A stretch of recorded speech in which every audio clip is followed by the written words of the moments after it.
والله يعني عند قصة بنقراችሁና በቋጭ ጥሩ ነው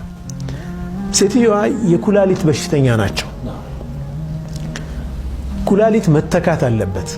ታውቃላችሁ ብዙ ሀገራት ላይ ክልክል ነው የተወሰኑ ሀገራት የሚፈቅዱ ስለመኖራቸው እርግጠኛ አይደለሁም ግን አንዲት ሴት ሸጠች ኩላሊቷን እና እስኪ ጥሩልኝ ኩላሊቷን የሸጠችልኝ ሴትዮ ብላ እቺ በሽተኛዋ በጣም ሀብታም ነች ጠራቻት እና ለምን ትሸጫለሽ አለቻት والله አካሌን መሸጥ ያስገደደኝ ከባድ ችግር ውስጥ ያለው ምስኪን ደሃ ስለሆንኩ እንጂ መሸጥ ፈልጌ አይደለም ለገንዘብ አይደለም መሸጠው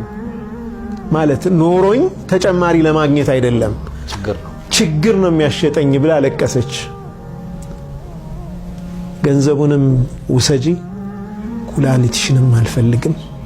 ከአላህ ብቻ ሽፋ እፈልጋለሁ አለች ተመለሰቻች ሴት ገንዘቧን ይዛ በሚቀጥለው ቀጠሮ ስትሄድች ሴትዮ ኩላሊቷ ፋንክሽን እያደረገ ነው እየሰራ ነው ሰደቃ ትልቅ ኃይል አለው